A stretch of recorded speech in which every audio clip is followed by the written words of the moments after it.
GST में बड़ा सुधार लागू करने का ऐलान मोदी सरकार के एक और बड़े फैसले में शामिल हो गया है। अब नई जीएसटी से इनडायरेक्ट टैक्स और सिंपल हो गया है, साथ ही लोगों को कम जीएसटी की बड़ी राहत दे दी गई है।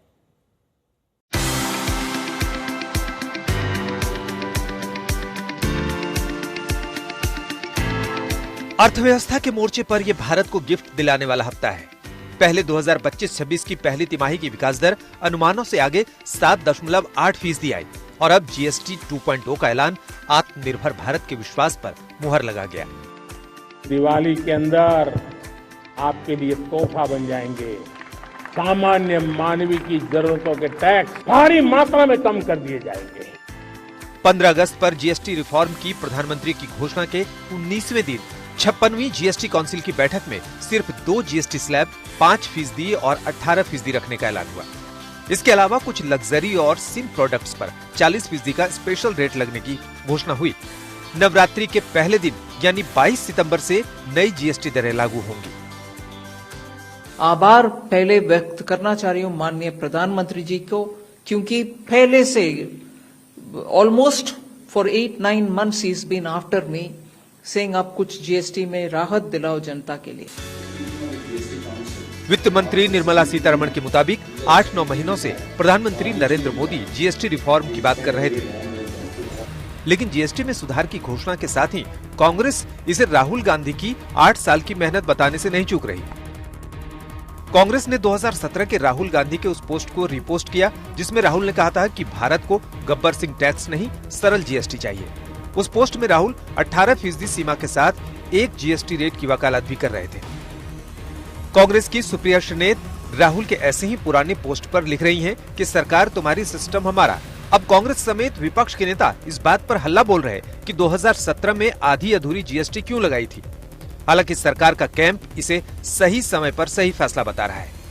2017 में ये सिस्टम लागू किया गया था, तब उस समय की सोच थी कि ट्रांजिशन के लिए जो भी अभी उस समय जो भी टैक्सेस थे उनको इसी सिस्टम में ले आया जाए जिससे कम उथल पुथल हो। क्योंकि आपको याद रखना चाहिए कि एक पूरी तरह से एक नया अगर कोई टैक्स व्यवस्था लागू किया जाता है तो उसमें कम से कम उथल पुथल होना चाहिए। तो हम लोगों ने उसी लिए बिना बहुत ज्यादा बदलाव के पुराने सिस्टम के ही टैक्स स्लैब्स को इस नए सिस्टम में लाया। उसके बाद कुछ साल लगे इसको स्टेबलाइज होने में। उसके बाद हम लोगों ने छोटे छोटे बदलाव किए थे। ऐसा नहीं है कि कोई टैक्स स्लैब बदले नहीं गए, इतने सालों में बहुत सारे बदलाव आए हैं। लेकिन अब लगा कि हम लोगों को पूरा सिस्टम अब स्टेबल है, अब एक बड़ा बदलाव किया जा सकता है। वैसे जीएसटी पर यह फैसला ऐसे समय में हुआ है जब सामने बिहार का चुनाव है और 50% अमेरिकी टैरिफ की मार है। इसलिए जहां कुछ लोगों द्वारा जीएसटी रिफॉर्म को मजबूरी का कदम बताने की कोशिश हो रही है, तो उधर विपक्ष अभी भी जीएसटी रिफॉर्म से संतुष्ट नहीं है। ये लॉलीपॉप है, ये बिहार का चुनाव होना है ना, तो उसी चुनाव को लाइट में रखकर सामने रख करके उसको जीतना चाहते हैं।